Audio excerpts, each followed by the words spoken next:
together without getting in each other's ears. So here we go. Baruch atah Adonai Eloheinu melech haolam asher kiddushanu b'mitzvotav v'tzivanu. Now here we go. La'asok b'divrei Torah. Okay, so blessed are you, Adonai, our God, who commands us to busy ourselves with Torah. So let us begin. So last week, I want to kind of set this up. Last week, we had the story of the 12 spies who are sent into Canaan, later to be known as Israel, and to report back. They all are consistent in their description of the land. It's a land flowing with milk and honey, Eretz Zavat Chalav U'Dvash, for those of you who went to camp and sang that song. And it is just a beautiful, rich, agricultural place, land. It's everything God promised it was. But it's also inhabited by Anakites, which Anak in Hebrew is a giant. So the people there they're big and fearsome. And 10 of the 12 spies come back and say, we felt like grasshoppers in front of them, and we can't do this. 2 of the spies, Joshua and Caleb, say, yep, they're big, but we didn't feel like grasshoppers. We have God on our side, and we're capable, and we can, the Hebrew is ki nachol nuchala, like we can definitely overtake them. The punishment for this pessimism is that entire generation is informed by God that with the exception of Joshua and Caleb, they're all going to die in the wilderness. They're going to have to wander in the wilderness for 40 years, and then they're all going to die. And none of them, except Joshua and Caleb, are going to make it to the promised land.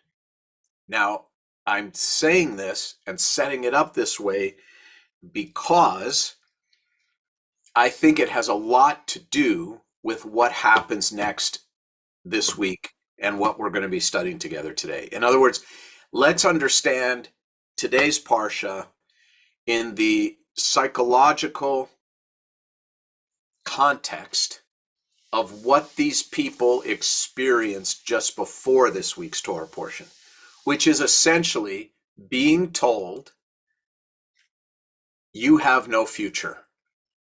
You are not going to reach your goal. You're going to wander around for 40 years until you're all dead. So there's no hope for you. So we're dealing with a people robbed of their hope for a better future. And I think that that's an important psychological point that helps explain the behavior of some of the characters in this week's Torah portion.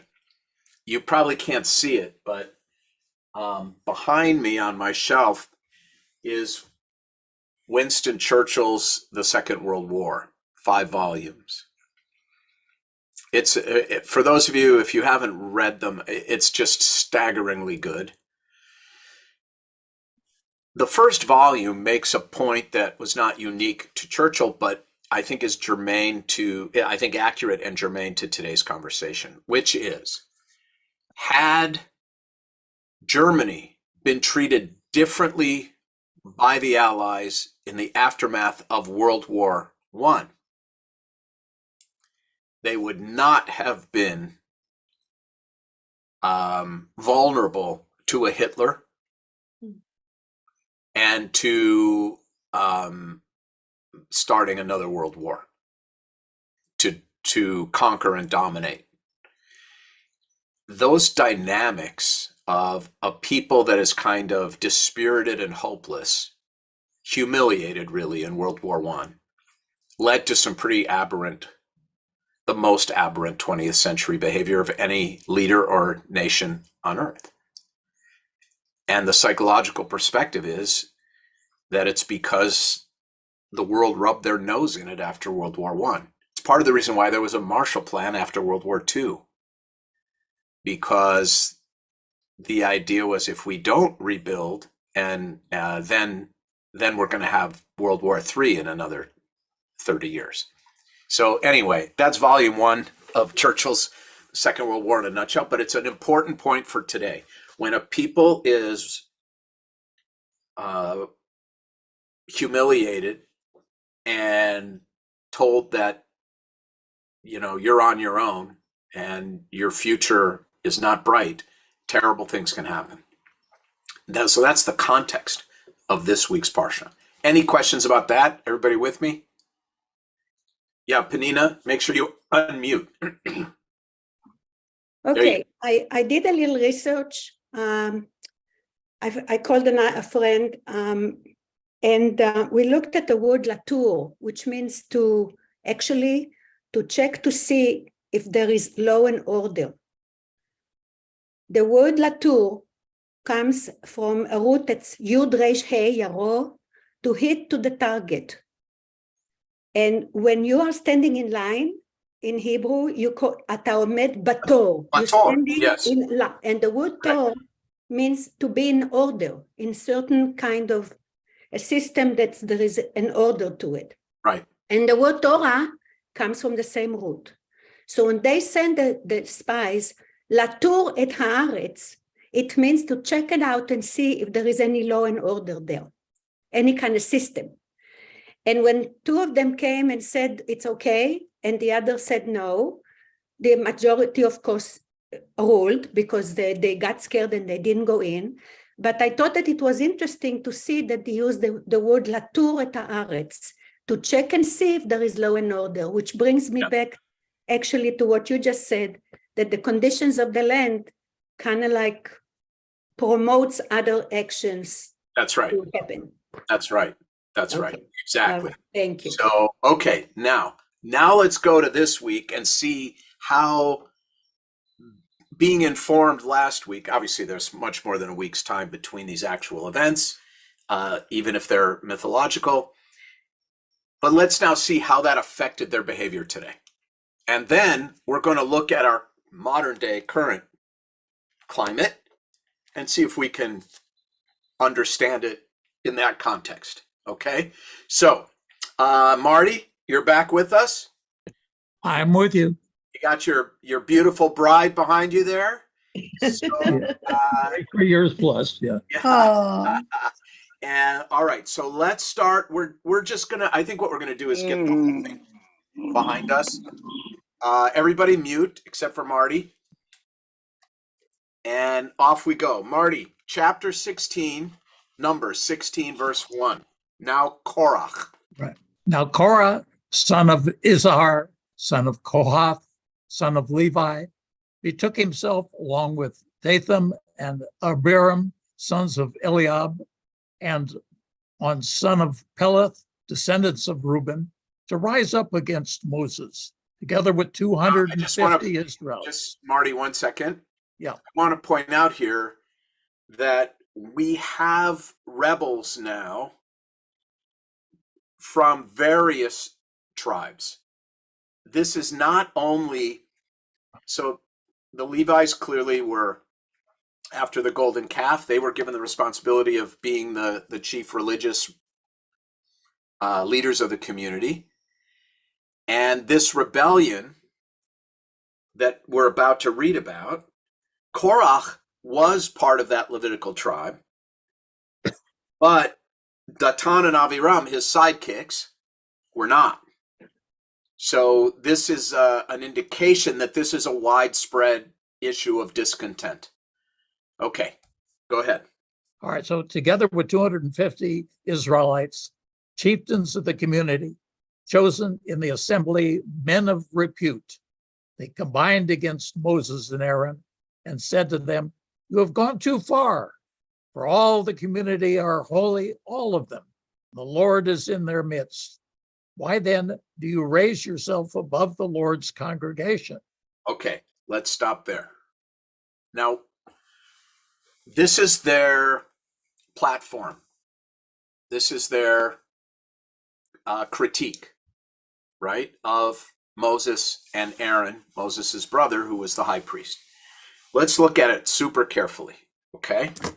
Because one of the things I think we learned over the past several years in our country is the power of speech. And the way things are framed is often what people will believe, whether they're factual or not. So we're going to hear a little fake news here, but it's quite subtle. Rav lachem, you have gone too far. For all of the community are holy, all of them. In other words, aren't we all equal? And if we are all equal, why do you raise yourselves above the rest of us? So this is an accusation being aimed at Moses and Aaron, that you are power hungry, you've gone too far, you're demagogues, you've raised yourself above us. Full stop. What do we know about Moses' character already? What's already been established? He's humble. Who said that? Humble. Exactly. In fact, he is called the humblest man on earth. Did Moses want this job? No. Tried to get out of it. God, could you pick someone else? I stutter, etc. And the job was a miserable job for him. This isn't the first time we're about to see him fall down on his face and say to God, like, what am I supposed to do with these people? He wasn't doing it for the plane and the Secret Service and the book deal when he got out of office. He was humble. But he's being accused by the very nature of the position itself of being an arrogant demagogue. And that's an important point to the dynamic here. Okay? So now, was this a community without problems? I mean, were there things wrong in the society? Of course. Of course there were. You had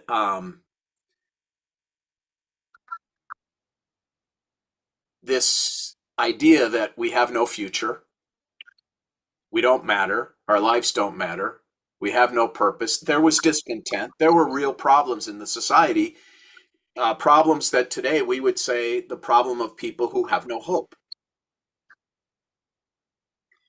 So it's not that there weren't problems, but it wasn't a leadership problem.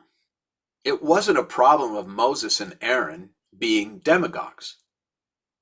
And so that's, I guess the way I would put it is, very often there's this psychological dynamic between individuals, families, companies, cities, states, and nations called splitting and projecting. Splitting and projecting. Splitting meaning you have set yourselves apart from us. You are acting as if you are better or different, so you split someone off, and then you project your own desires upon them. You have set yourselves above us. So, by the way, they hadn't. But Korach and his 250 split Moses and Aaron and then accused them of lording over the people, which, again, a false accusation. But what it tells you is that is what Korach and his followers sought, right? That's the projection part. They accuse Moses and Aaron of the very thing that they want to achieve. This is super important that we get this. This, by the way, is the root of almost all anti-Semitism. You Jews are separate, you're different, you set yourselves above us, and you seek to dominate. You seek an empire. You seek to dominate, to lord over the world, right? Now, none of that is true. That's never been the Jewish mission. In fact, there's never been a Jewish empire. Think about that for a moment. The accusation against the Jews has always been made by people who are seeking to create or sustain empires. The Romans, the Greeks, the czars, the communists. They are empire buildings, and in fact, in the case of the Greeks and the Romans and the czarists, these were crumbling empires at the time anti-Semitism increased. So the very accusations they were making against the Jews were not things the Jews were guilty of. They were the aspirations of those attacking the Jews. That's the projection part, right? So you think about this in terms of Nazi Germany. Jews are different. They're racially different. They're a different race. You can measure them and determine their differences. So that's the splitting. Another form of splitting in terms of anti-Semitism is, the most extreme example is the Nazis shaving everyone's head, taking away their personal belongings, and giving them numbers instead of names. Talk about splitting, right? And then you could talk about extermination, as if people are insects and not people. So there's the splitting part, and then you get the projection. They own the banks, they run the media, they seek to dominate us, they dominate the world, none of which is true. Those were Hitler's aspirations. Those were not Jewish aspirations. The Jews wanted to be good Germans. They fought in World War I. They were doctors and professors and lawyers helping other people. So this dynamic of splitting and projection is a very modern way, I'll give you that, of understanding what's really going on here between Korach and his followers and Moses and Aaron. Let me pause and see if anybody has any questions or comments about that. If you think I'm nuts, or if you're all in or somewhere in between. Everybody okay? Easy group. Yeah, Stacy, go ahead. Yeah. Rabbi, make sure I'm unmuted. Along the same lines of what you're describing, the splitting and the projection, is I've always felt that so many different people who use Jews as a scapegoat is another way of not taking responsibility for their own failures, their own weaknesses, their own inabilities to do whatever. So it's always easier to blame this guy. Well, yes. And by the way, this is why I set this whole thing up with this idea of the discontent that exists in a society when people have no hope. Post-World War I Germany was ripe for this because it was a humiliated society. Yeah. That lost hope. And that's a very important component to this sort of mentality. Pamela, do you have you do. Unmute, Pam. There you go. I just have a question. I still can't get over that you manage like reggae stars. I think that's awesome. Anyway. Not reggae, not reggae, just Latin. Well, it's reggaeton. She's reggaeton. Yeah. My thought was that, well, I'm thinking of Germany after World War II and the splitting between East and West. Yes. And how the East wasn't really rebuilt in the way that the West was. That's and right. So in the 90s, when they reunited, the mentality of the East and a lot of the sort of nationalistic right wing of Germany comes from that world now. So it actually sort of proves your point, I guess. Like we actually did an experiment unwittingly to prove what happens with hopeless people. Yes. So I just wanted to sort of draw that parallel because I thought that was sort of it's never good. It's never good. Yeah. And by the way, this is not just played out on a national or international level. Think about a family. I'm one of five. You don't think we had a professional victim among the five of us? Of course we did. Was it you? No. Just kidding. For I'm one, just kidding. no, for whatever reason, I never felt hopeless, ever. Well, maybe once or twice, but generally speaking, hopelessness is not my default setting. And for those for whom it is, it leads to a lot of dysfunction on an individual microcosmic level and on a world level in a macrocosmic way. Penina, go ahead. Okay, I don't know. We always give it all kind of fancy words for the reasons of what they did, the Nazis. I just call it daylight robbery and murder and thievery. This is it, plain and simple. Well, that's the what Okay. they did. But This is it. That's all they did, is kill for the reason of taking whatever doesn't belong to them and make use of them for themselves. And then when they gave the bullions, gold bullions to South America, to Argentina and all this stuff to get cover, was made out of gold of people's teeth and whatever it is that they stole from the Jewish homes. Yes. So why does not ever the fact that it was the lowest of the lowest reason to do whatever it is that happened with all the ideology of what it is Penina, I think you're conflating what they did with why they did it. No, I don't think so. Well, what I'm You can talking give reasons to whatever you want. It's the way it fits what you want to feel about it. But I see it exactly like daylight murder for the sake of robbing and stealing, and that's it. Well, but people, as an example, people who rob and steal will often tell you it's because they deserve it and you don't. So that what we're talking about here is a pretty deep psychological motivation, right? And forget Nazi Germany, because this isn't a perfect analogy. No, everybody, it was contagious. The Polish did it and all the rest of Eastern Europe. Well, and even forget modernity. I'm just trying to help us understand this particular Torah portion in a way that makes sense. Like, why? Because later, Korach and his 250 followers are going to be swallowed up by the earth in a ball of fire.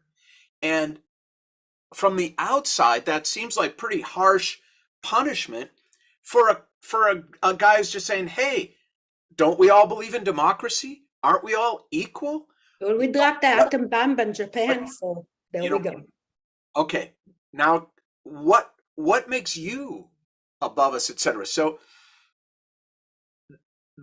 from the outside, one could say, why did God punish Korach so harshly?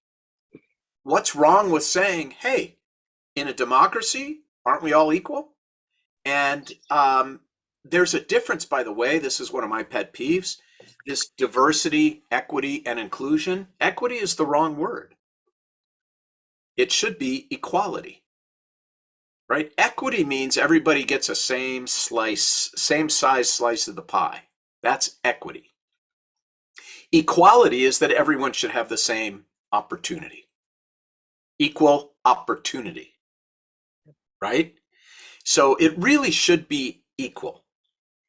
What Korach is seeking is equity, and ends up being destroyed, right? Because what positive critique did he present? Did he address the problems of humiliation? Did he address the problems of hopelessness? Did he come up with a plan? No, it was completely about projection, splitting and projection, and everything Moses was doing wrong. Korach doesn't talk about a single thing that he and his followers intend to do right. He has no platform. He is seeking power for the sake of power. It sounds like Donald Trump, sorry.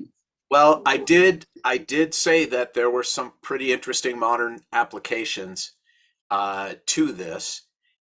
And, you can draw your own conclusions, really. By the way, it's not just Trump. I think this is kind of endemic in politics, generally speaking. It's endemic in our culture now because this is cancel culture, right? Cancel culture is splitting, right? You need to be canceled. You are a non-entity. You don't deserve a platform or to be heard, etc. Now, in some cases, like sexual abuse, etc., yeah, there should be some splitting. But when we're talking about a difference of opinion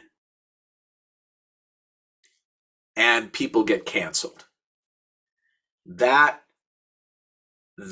is an example of the dysfunction we're talking about here. Okay, we're good? Everybody with me? I don't want to split you and project, okay? So, but anytime you ever hear someone accusing someone else of something, ask yourself, are they splitting and projecting? Because they usually are. They're usually projecting what they themselves seek or want onto the other person, party, government, etc. Okay? All right, super important. Now, I want to read you something to demonstrate why Korach ends up getting punished the way he did. Okay? My view is he was punished because he presented the opposite of one of the most fundamentally important Jewish ideals, which is in Hebrew, l'shem shamayim, which means for the sake of or in the name of heaven. And by heaven, it means really not a physical place, but a holy purpose. The rabbis understood disagreement as a positive thing, as long as that disagreement was l'shem shamayim, was for the sake of a greater, higher purpose. In other words, peace, and I've said this to you before, from the Jewish perspective, peace is not the absence of conflict. The absence of conflict is not our goal. Peace is an environment in which conflict for the greater good, for the sake of the greater good, can be resolved peacefully and respectfully. That's peace. Peace, I want to say, peace is not the absence of conflict. Peace is an environment in which conflict is always for a higher purpose and resolved with dignity and respect. That's Jewish leadership. Humility is Jewish leadership. So really what we're seeing here is a story in the Torah to critique leadership, negative leadership, and shore up this Jewish way of allowing and encouraging debate and disagreement, but only for this elevated purpose. So I'm going to read you a little piece of Talmud now. If I was like, I don't know, 20 years, 30 years younger, I could actually put it up on the screen for you, but I don't know what I'm doing. So I'm just going to read it to you, okay? If you want to write down the reference, though, you can look it up yourself. This is from the tractate of the Talmud called Eruvin, Eruvin, 13, page 13b. So Talmud, by the way, this would be considered, if this was the Talmud I was holding up, one page. And the page has an A side and a B side. Okay? So 13b, Eruvin 13b. The Talmud, again, I'm going to simplify, is essentially a written record of centuries-long debate between schools of scholars about points of Jewish law and behavior. During that second generation of scholars, the two greatest schools of scholars was the school of Hillel, Rabbi Hillel. Yes, that's where all those campus places come from, the school of Hillel, and the school of Shammai. Shammai was generally the more conservative kind of original doctrine school, and Hillel was a more liberal, flexible, interpretive, sort of the spirit rather than the letter of the law. So we have that difference on the Supreme Court. We have that difference in our country. There are literalists and and people who think documents and laws need to evolve. So that's the dynamic. Here's the little piece of Talmud I want to read to you. For 3 years, there was a dispute between the schools of Shammai and Hillel. This was a 3-year case in the Supreme Court, if you want to look at it that way. The former claimed, meaning Shammai, the law is in agreement with our views. We're right. The latter insisted, the school of Hillel, the law is in agreement with our views. And then a voice from heaven, a bat kol, announced, now get this. So this is the rabbi saying this voice from God appears in the academy during this 3-year debate where each side says, no, the law is on our side. And then this voice from heaven says, Idi v'idi divrei Elohim chayim, meaning these views and those views are both the words of the living God, but the law in this case is in accordance with the school of Hillel. So both positions are granted respect and dignity, and then there's a ruling. But that's only half of what I want to read you. Since now the rabbis ask a question, well, if they're both words of the living God, why does the law go with Hillel and not with Shammai? In other words, this sounds like Korach. Aren't we all holy? Right? Aren't we all children of God? Aren't we all holy? Why you and not us? So this is directly related and based on this Torah portion we're studying today, even though it's 1,000 years later, if not more. So the rabbis ask, like, if these words and those words, Shammai and Hillel, are both words of the living God, why was the school of Hillel entitled to have the law determined in accordance with their rulings? Here's the answer. Because they were kind and modest. They studied both their own rulings and the rulings of the house of Shammai. And they were so humble that they always mentioned the teachings of the school of Shammai before their own. This might not sound like much, but it is a direct explanation of why Korach is punished.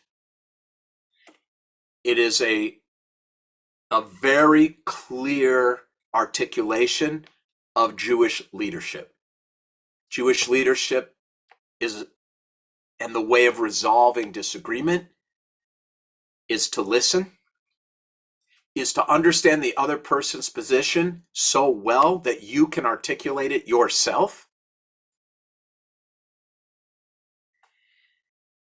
and to do everything with a sense of kindness and modesty.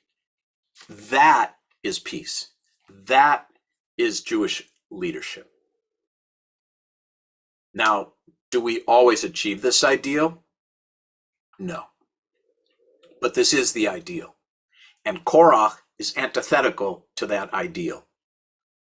And that is why, in my view, he ends up going down with his 250 followers in a ball of fire swallowed up by the earth, which is not a great way to go. Is this everybody with me? Okay. So, you can see the current applications to this dynamic.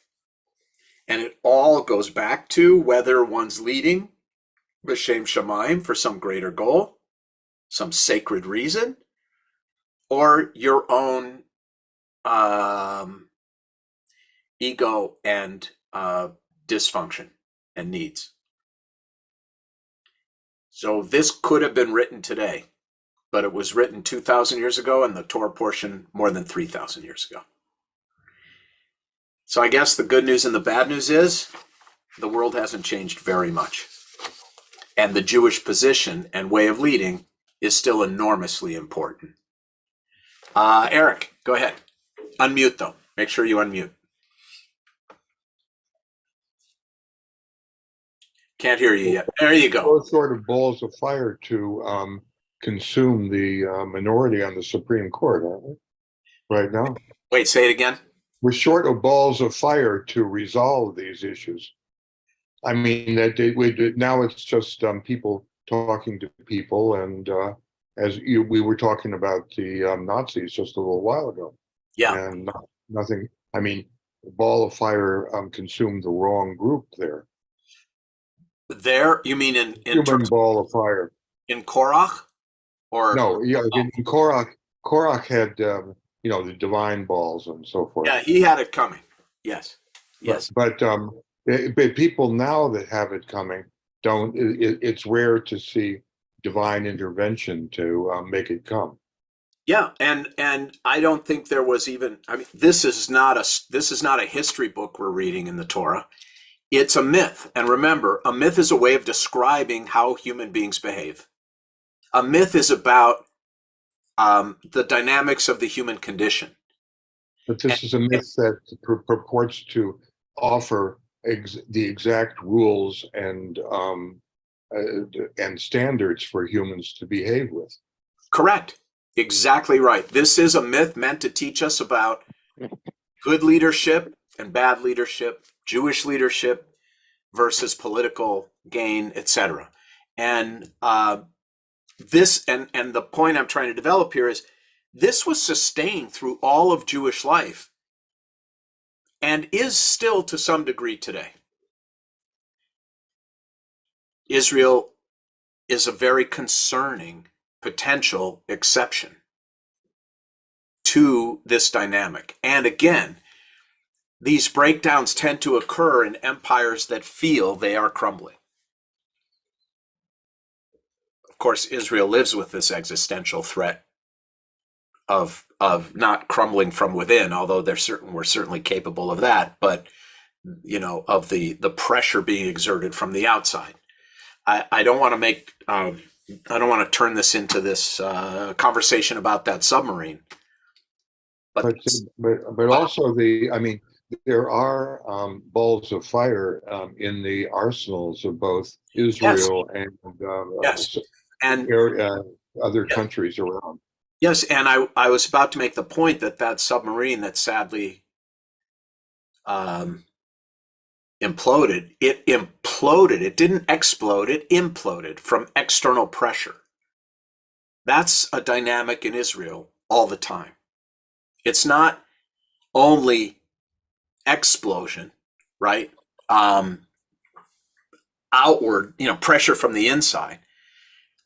Societies and submarines and families can also crumble from outward pressure. We can implode, not just explode.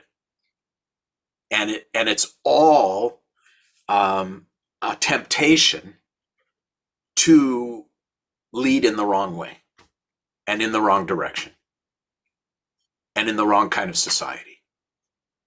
Karen? Is this not also because they are fortunate to have democracy? If there was no democracy, they wouldn't have the ability even to disagree and have this implosion or explosion of any kind. Yes. So that's the damned if you do and the damned if you don't situation. Well, I would say that democracy, I don't remember now, I'm blanking on who said it. It was the worst form of government except all the others. Yeah, right. Right. So Winston Churchill. Churchill. Yeah. Okay. So here we are. We start with Churchill. We're back to Churchill. But that's all we have. Well, it's the best. And I would say that we have had periods in our society, I'm not a historian at all, where we've done very well with this outer pressure and inner pressure. But this issue of a humiliated people, let me just tell you where my mind just went.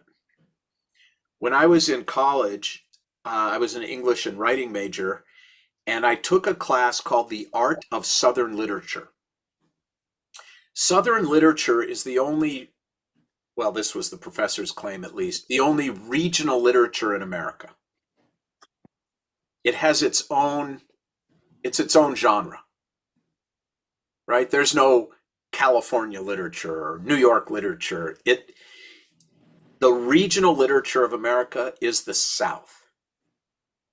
And the South, for those of you who have been there, and we know this when we look at a red and blue map on election night, is different. It's different. Now, they sought to split and project from the North. What is a civil war if not splitting and projecting? And they lost that war. The South was, for lack of a better word, humiliated. And this professor's contention when she was talking about the art of Southern literature is they are the only Americans who ever lost a war on their own territory. And that humiliation, because the government was not successful at reuniting the country, that humiliation has led to even the current separation in our country in some ways between the South and the rest of the country.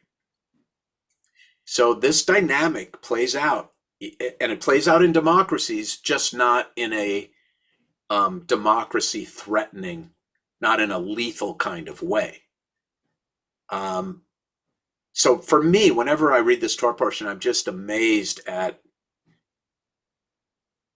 what a successful and accurate myth it is about the dynamics of societies and political leaders and politics in general. Split and project. Don't talk about what you're going to do. Talk about the failures of your opponent. And in talking about those failures, you're projecting the very things you yourself wish you had for yourself. It's the future failures they're talking about, though. It's not past failures. This is the future failures. Like, this is what they're going to do. This is what they want to do. So it's not even like provable failures. Sorry. That's why, yeah, it's fake news. Moses and Aaron haven't set themselves up above the rest of the society. To the contrary, Moses didn't even want the job, right? So, and he was the humblest man on earth. And yet here comes this accusation. And nothing could be further from the truth. Right? Okay, Lisa, go ahead. Yeah, sorry. Hi. Hi. This brings me to a sort of, we're talking right now on like a big Yes. sphere. This brings me to the idea of it on a local level.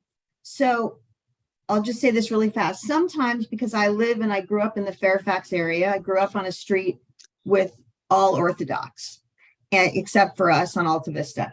And sometimes in the afternoon on Shabbos, when the Orthodox are coming back from shul and they're all walking together, the families, and everybody looks beautiful, and you can see the community and that they have their plan for the day. Sometimes, I've always wondered how wonderful that would be to have.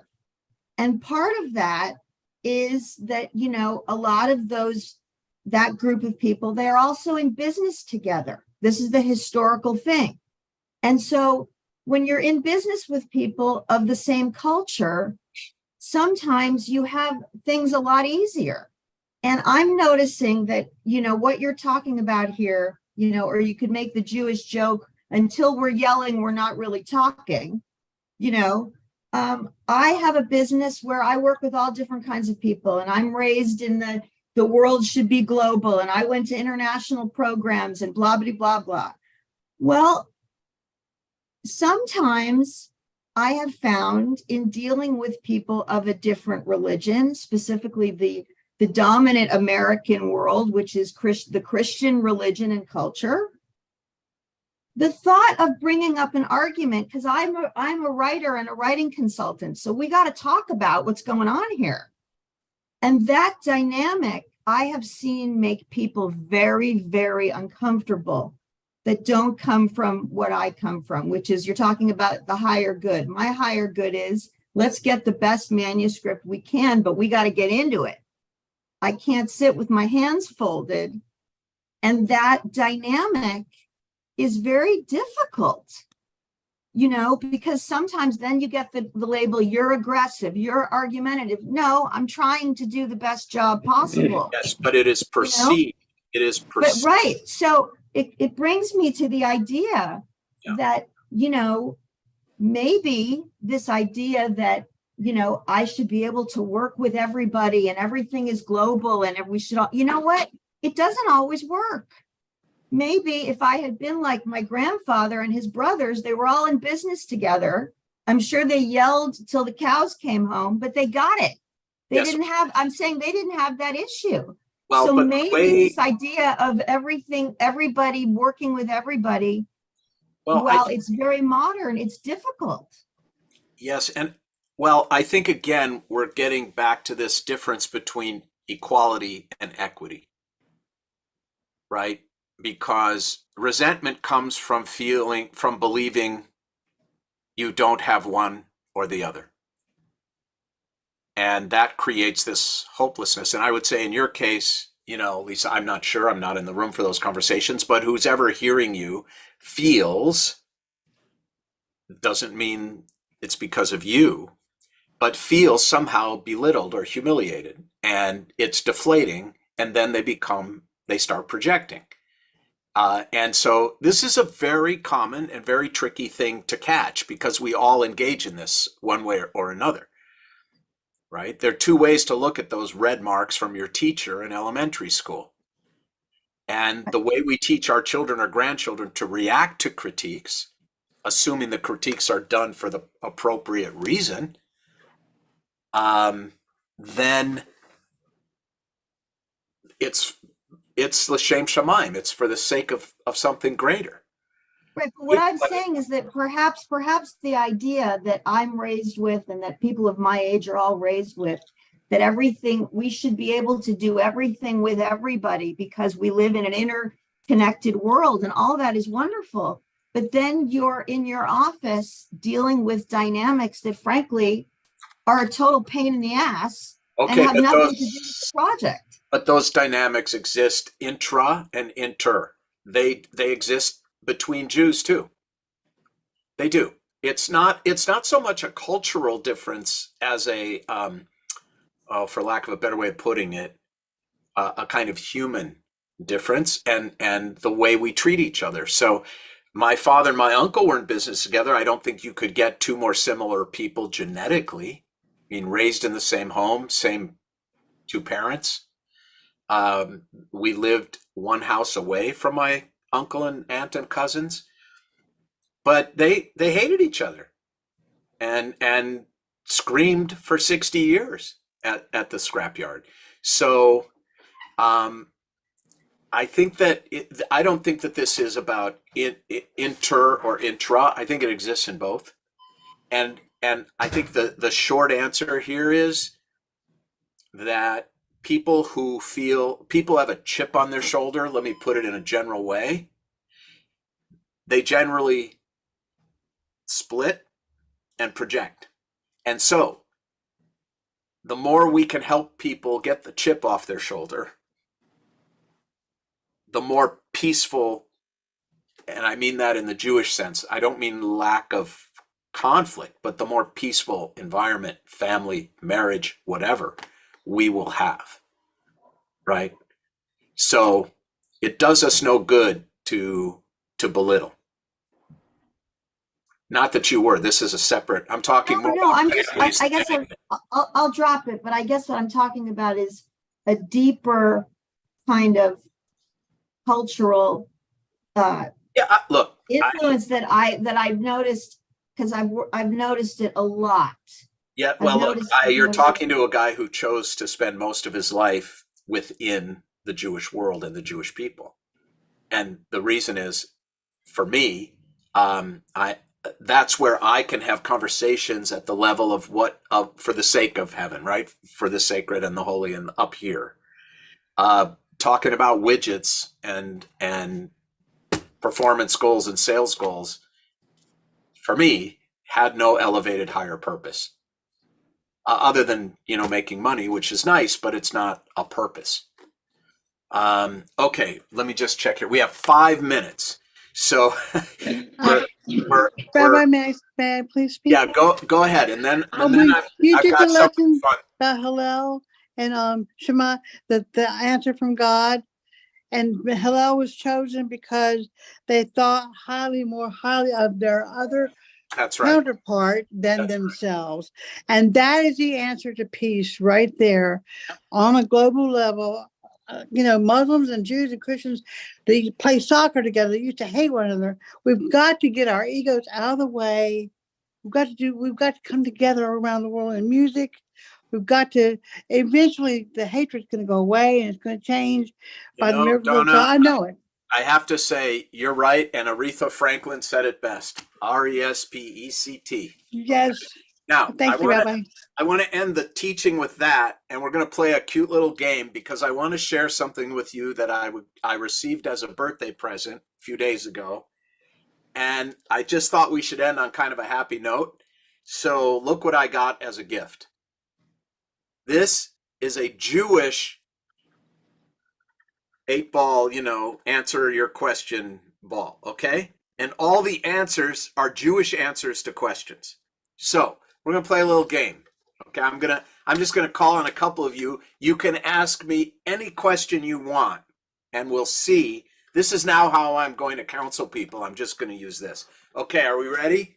Let's see. David Trainer, ask any question you would like.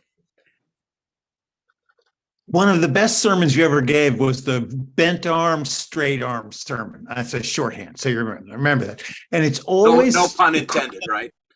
It's always been a question that's lingered in my mind: is how do you identify the point at which reaching across the table doesn't work? All right, let's see. Good question, David. The answer is, hold on, it's not. But don't they have to be yes or no questions for this to work? I think that's a good question, but I'm not sure it works for that particular. Here's the answer. It's possible. In other words, I mean, you could figure it out. Well, I think the answer, David, is when it comes at the peril of your own survival. When someone bites the hand that feeds them. I mean, that's where that expression comes from, by the way. So when you're feeding another and someone bites the hand that feeds them, then I think you have to stop extending that hand, right? You don't walk into a punch, at least not more than a couple of times. All right, let's get one more question. That wasn't quite as funny as I had hoped, but let's get one more. How about, you're a serious dude, David. What are we going to do? All right. How about Ellen? Ellen, would you unmute, please? You don't know how? Oh, okay. Wow. Okay. Let's go with, I'm going to go to my next. Nan Goodman. Nan, would you unmute and ask us a question, please? I don't know where Nan is. I'm having a hard time. Lori Rosen, are you with us? I am, but I'm driving. Ask me any question. She muted. I didn't think this would be so difficult, guys. Are we going to have a good weather this weekend? How about something simple? Okay. Are we going to have good weather this weekend? How's the weather? Is the weather going to be good this weekend? Why always the asking?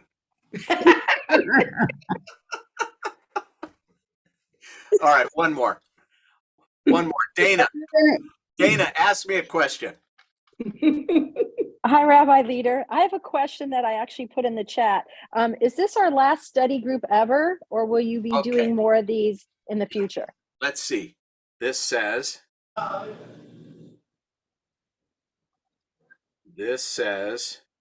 better you shouldn't ask. All right, let me clear up that confusion. Here's my situation. All right, I wish we had communicated this better because everybody thinks I'm falling off the face of the earth. I am continuing as the senior rabbi, full time, full everything, no changes until August 31st of 2024. So a little more than a year from now. Then I'm going to move aside as the senior rabbi. However, I have promised at least, and maybe it'll be more, but at least 2 more years working essentially half-time by working every other quarter, 3 months on, 3 months off, 3 months on, 3 months off. That is so that I can both be here to help the new person and also get out of the way for 3 months at a time to let the new person really start to take over, for the sake of the good of the people, of course. So it'll be 1 more year of the way it is now, and of course I'll be teaching and everything else, and then 2 years at least of every other quarter, during which I will be teaching and doing whatever the new senior rabbi would like me to do. So you're stuck with me for at least another 3+ years, and then we'll see. Oh, yay. Okay, Stacy, go ahead. Rabbi, quick question. Can you give us any insight or feedback into the process of hiring a new senior rabbi? Yeah, let's see. It says you even need to ask. The process is the following. The congregation retained a search firm that specializes in CEOs for not-for-profits, and they have done a few other senior rabbi searches.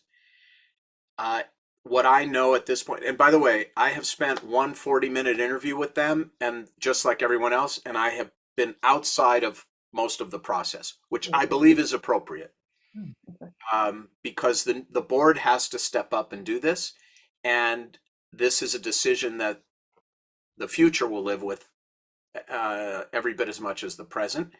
So I've been outside. What I do know is that the field, they had some excellent candidates. The field has been narrowed, I believe, to 2.